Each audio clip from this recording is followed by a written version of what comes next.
Tell me who taught you that melody, because the man who wrote it died 10 years ago."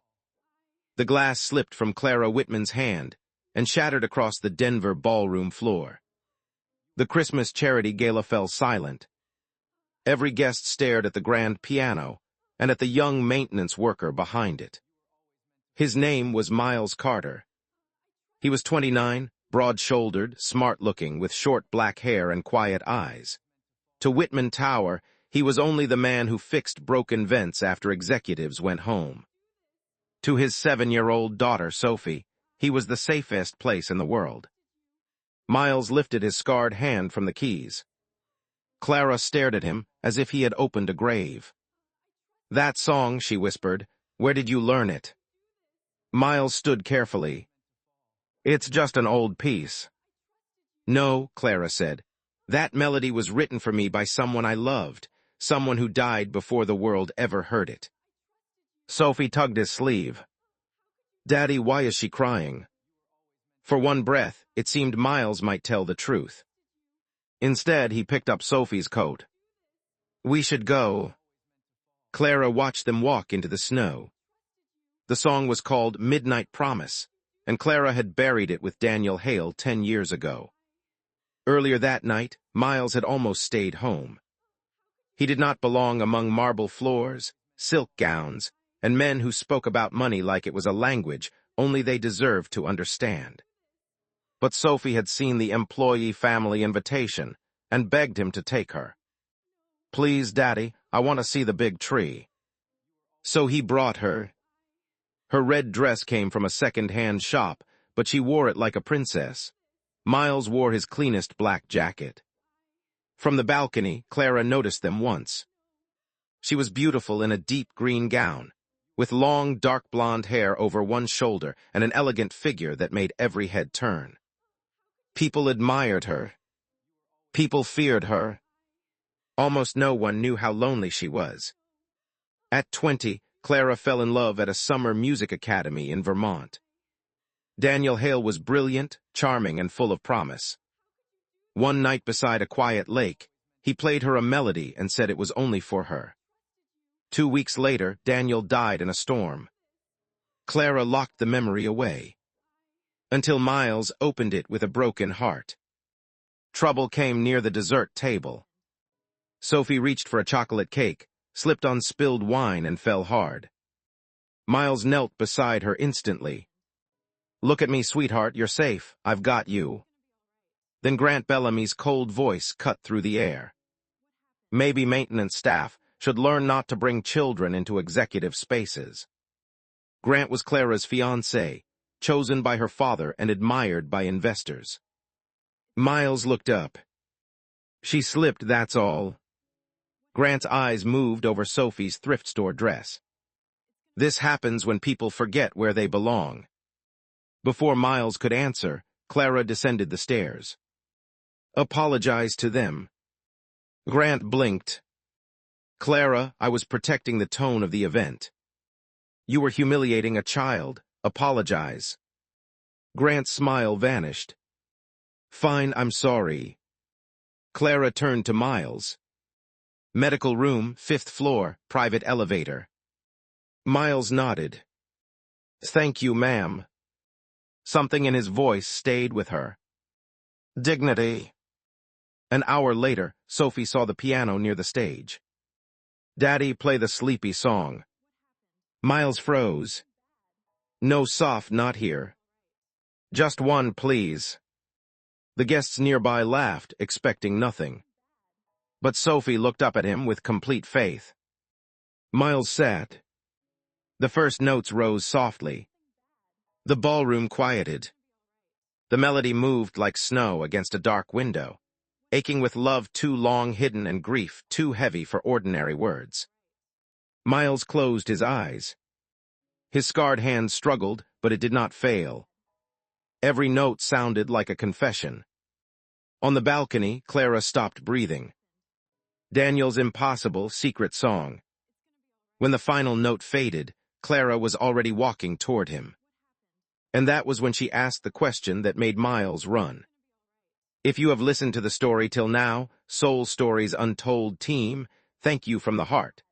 Just one request. Subscribe to our channel for more dramatic and emotional content in the future from us. Let's start again. Clara did not sleep that night. By sunrise, she was staring at Miles Carter's file. Maintenance technician. Previous work in hotels, warehouses, and building repair. Emergency contact, Sophie Carter, daughter. No wife. No music history. No explanation. Clara called Professor Arthur Lane, who had taught at the Vermont Academy and known Daniel. That evening, she played him a recording from the gala. "It is Daniel's song," Clara said. Professor Lane shook his head. "It is the song Daniel gave you, but it was not fully his." "What does that mean?" "Daniel wrote 8 beautiful bars," the professor said. "A poor scholarship student helped him finish it. Quiet boy, brilliant boy, he gave the song its soul." "And his name?" "I remember his face more than his name, but after Daniel died, he vanished." Snow moved through Denver's streets below. In Clara's chest, a truth began to form. Miles did not come to work the next day. Or the next.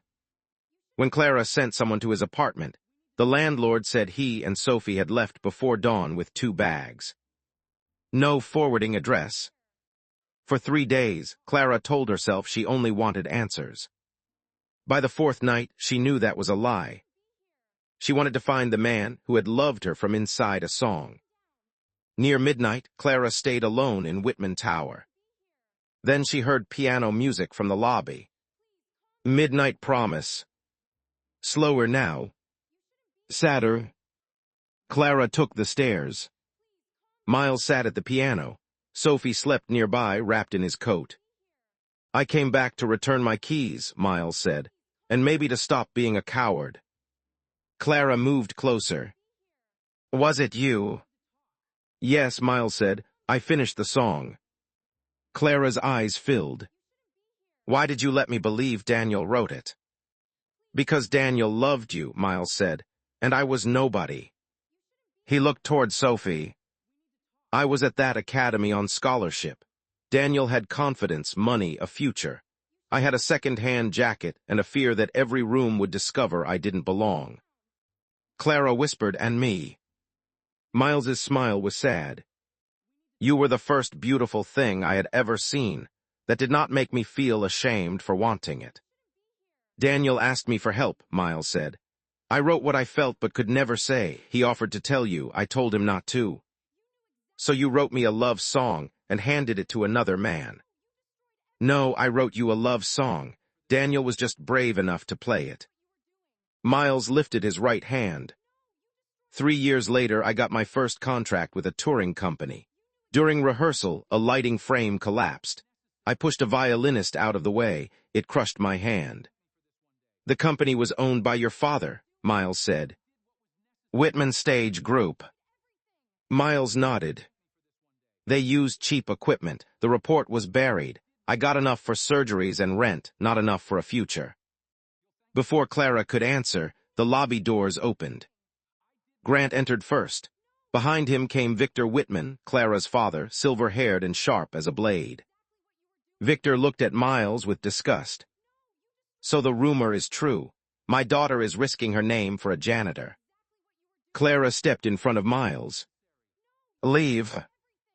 Grant laughed. "Our engagement is worth millions. Our merger depends on it." "Our engagement is over," Clara said. Victor's eyes flashed. "You will not speak like a fool in my building." "No, father, this is my building now."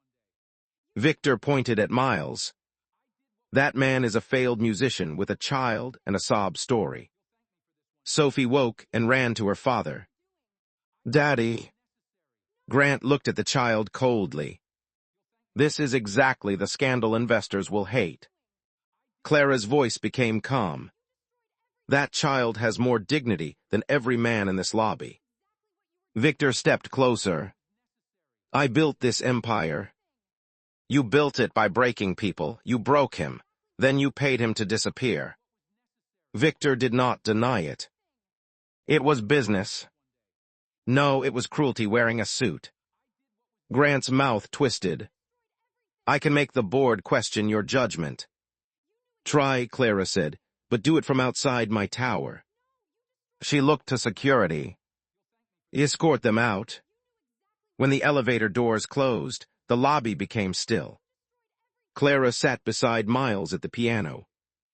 Sophie leaned against her father, half asleep. Are you sad? Sophie asked. Clara smiled through tears. Yes. Sophie nodded. Daddy says sad songs can still get new endings. Clara looked at Miles's damaged hand. Can this one? Miles swallowed. I don't know. Clara took his hand carefully. Then let's write it slowly. The weeks after that were ugly. Grant leaked edited company files. Victor warned the board that Clara was unstable. Then Professor Lane came forward with academy notes, recordings, and Daniel's old letter. The truth became impossible to bury. Miles Carter had completed Midnight Promise. The poor scholarship boy had written the heart of the song Clara carried for 10 years. Public opinion shifted. People stopped seeing scandal. They saw a stolen artist, a single father, a woman brave enough to choose truth over reputation. The board stood with Clara. Victor was forced into retirement. Grant lost his merger and his mask. And Miles slowly returned to music. Clara created the Carter Hale Scholarship for young musicians with talent, but no money. Miles began teaching piano at a community arts center in Denver. 1 year later, Whitman Tower hosted another Christmas concert. This time, Miles did not enter through the service hallway. He walked onto the stage in a black suit, Sophie beside him in a white dress. The crowd stood before he even sat down. Clara waited near the curtain, her long hair resting over one shoulder, her eyes bright. Together, Miles and Sophie played Midnight Promise. But this time, the ending was different. Miles had written new notes. Not notes of goodbye. Notes of survival. Notes of second chances. When the final chord faded, applause filled the room like thunder. Clara walked onto the stage and took his hand in front of everyone. The song saved me twice, Clara said.